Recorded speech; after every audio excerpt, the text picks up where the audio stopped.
Hello. Today we are talking about creating effective assertions, also known as topic sentences. This is ELA 7th grade, first 9 weeks. So the first thing we want to think about is, where can I find this lesson?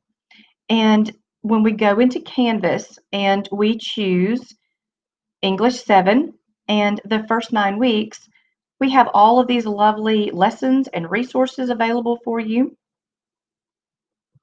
And if you will look, number 8, go away.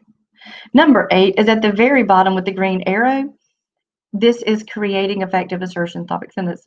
Underneath that, 8A and 8B will be additional resources we use in this lesson. In fact, they're right here.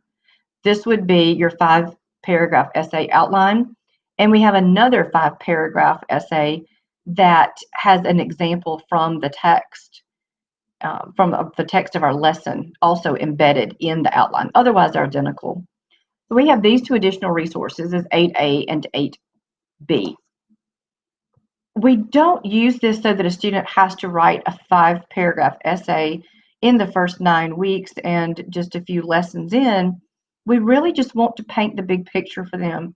We want them to see where they're going and why they're going there. So we lay this out for them and let them think about that. Of course, they are probably familiar with writing an introductory paragraph, even though they might not do such a hot job. But we want to be sure that they understand that these two boxes include that introduction. The last sentence is typically that thesis statement. We're going to focus on that a little bit in this lesson. Then they will see that we have the 3 body paragraphs here that closely relate back to this thesis statement. And this is really all this lesson is. It's an introduction to show them the parts and pieces and how they work together, especially with topic sentences and thesis statements, to make sure they're just not writing sentences randomly, that there's a reason, there's a rhyme and a reason here. Of course, the conclusion at the end. You might want to point out to them, you might want to use this template. It's available for you. As you go through this lesson, they might be helped by this visual. You can see automatically that yellow and yellow. You can see some color matching here, white and green and green. So we can see the connection pretty quickly just looking at these without any deep analysis, that there is some type of connection going on. So that's kind of the point of the lesson, that we introduce them to those connections. We also have for you a little bit of information for your students about a thesis statement, which they probably don't know a lot about. And then we also are talking about the assertion, which is the same thing as a topic sentence. We are moving toward writing what we call an AEC paragraph, and that A is the assertion. We will get to that the very next video, I promise, and it connects with this lesson. So another thing that I want us to really note for our students is this very last bullet under a topic sentence or assertion. It does not contain textual evidence, no quotes. I know I said this before, but don't judge with this. Can't write well, make you do it. So it also has one of the major points of the thesis statement, and everything connects back to that thesis statement. So again, this lesson is quite a bit of an overview for them, an introductory lesson. This is not a deep dive lesson. We don't want you to get bogged down here. You want to move through this quickly, probably as a whole group would be your best bet here. We want to note that here is the thesis statement, and we want to identify a couple of things in that thesis statement. First of all, in a thesis statement, you will see the author. We have Ray Bradbury. We really don't care which author, which text we're discussing. A thesis statement should be very similarly constructed no matter the topic. And then we have the novel itself or the text itself. We have those two things, author and text. And then we have two things, and this is where we want to focus in this particular lesson, the rest of the story, so to speak. Shades of yellow, white, and green. Okay, shades of yellow, white, and green. Let's look at those. Those would be considered our concrete elements. Concrete elements. And that goes with this number 2, that provide textual evidence. This is the concrete part, the yellow, white, green. Remember, we drew the arrows just a minute ago on that template. We connected from the thesis statement to a topic sentence in that template. This will provide textual evidence. It will provide. That's where we'll find things about those colors. And then we want to talk about our abstract section, the opinion section, the abstract, the connection between life and death. It's a combination of things. In this particular text, we're talking about different time periods of life. So the connections between life and death. And that's really all we want to do. Hey, there's a concrete part, there's an abstract part, here they are. Let's go find a few more. So moving on into an example, they have this filled in for you in the lesson, but we want to show them where do these answers originate in this particular sentence. This is an assertion. It is a topic sentence. So how does it connect back to that thesis? Well, I'm looking for a concrete part. I think it made that purple. It doesn't matter. It says shades of yellow. Well, yellow was one of those 3, not all 3. Each topic sentence will have something from the concrete. Shades of yellow, so that connects back.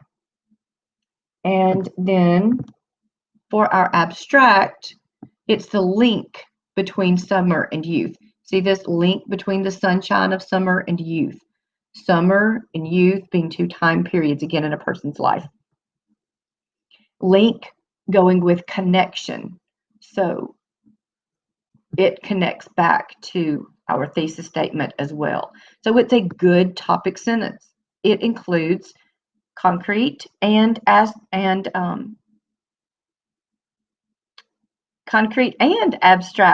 elements that relate back to the thesis statement. We also note that a verb here symbolize shades of yellow. That was the concrete, and the link between sunshine and summer of youth was the abstract, and symbolize is just our connecting verb. That's all we're talking about there. The next example allows them to fill in that information, and this time, and let's see, I believe I used the purple here. For my concrete, white. See, there's my color. So there's the concrete. And then let's find quickly our abstract part, connection between, that's almost word for word here, connection between the fading of summer and the coming of death. So summer, death, those kind of time periods. Those both would be the abstract part. And the verb that connect was represents. So there's another example here, but we're going to move forward. On activity 2, there's another chance for them to look at a topic sentence or several topic sentences and see if they are effective ones. Before, we examined ones that we said were topic sentences. This time, let me move myself out of the way. I am not important here. But this time we want them to see, and again, this would be the thesis right here.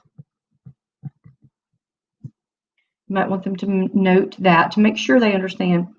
Here's our thesis in a novel, Wrinkle in Time, and yes, they read that second 9 weeks. They don't have to read the story or anything just to answer these quick questions. Madeline L'Engle, so we have the text, we have the author, uses Meg's conflicts, and I don't know, let's pick a blue. Meg's conflicts here would be the concrete element in the thesis statement. And let's look at our, let's see, maybe a different. Embracing her weakness, Meg becomes stronger. And there is our abstract part, our emotional part. Weakness versus strength here. So those are the things we want to see. And let's note right here on our notes, does the sentence have both? If it is going to be an effective assertion or topic sentence, it has to have elements of concrete and abstract. You can't just have one, you must have both so that it completely connects back to this thesis statement. Okay, let's look at just a couple of these so that you can help your students move through this relatively quickly. Again, it is an overview. Right, so conflicts, I think I made that blue this time. Let's see, though Meg struggles with being different from other kids at school. Well, that is definitely a conflict. Meg is struggling, being different. So there is a concrete element. And let's see if there is an abstract element. She finds herself in trouble for questioning her teachers. She's able to use her intellect to help save her father. Ooh. Yes, do we have a weakness versus strength here? Some part of her character that could be a weakness, but it also could be a strength. Well, that's her intellect, isn't it? It's a weakness when she uses it to question her teachers, and I guess rudely so. But it's a strength when she helps to save her father. So here we do have also an abstract. So is this an effective topic sentence? Yes, of course it is. And why? Well, it has both concrete and abstract elements that relate back to the thesis statement. It has both a concrete and an abstract relationship to the thesis statement. So that was my why. Let's look at 13 very quickly. And I believe I'm looking for conflict. Oh, I see the word conflict. This is good. One of the greatest conflicts that Meg faces, the internal struggle. Okay, internal struggle. Struggle is still conflict. To find the way to save Charles Wallace. Well, the whole thing's a conflict. There is no abstract. So is this effective? Well, no, it's not. Why? It does not have the abstract. The abstract relationship is missing. There's nothing about weakness and strength here. So this one is a no. Let's also look at 14 really quick. Meg said, comma quote, uh-oh, I'm as blind as a bat without them. I'm nearsighted like my father, end quote. Well, that's going to be a great big no already. Why? Well, no textual evidence, no quotes in a topic, sentence, or assertion. So that is our problem. You shouldn't have quotes in a topic, sentence, or assertion. So we're not worried about concrete or abstract. It's a no.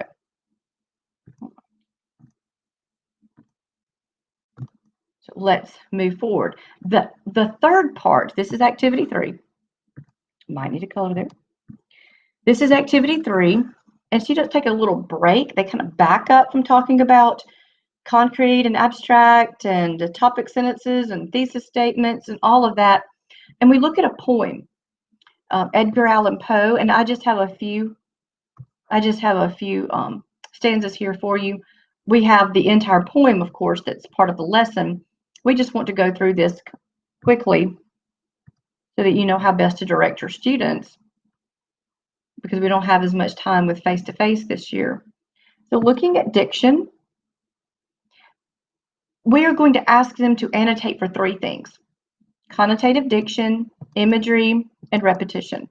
And we do have these color-coded. And the reason for the colors is simply that we have, dropped my pencil. We have a color-coded version for you, a little cheat sheet answer guide there to help you out. So I'm going to stick to those colors as well.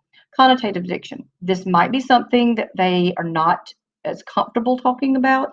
Probably imagery is good, what you can see, hear, smell, taste, touch. Repetition is good, although they might not think it's that important.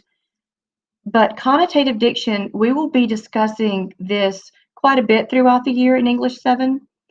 So we want to be sure that they understand that connotative diction can be either positive or negative.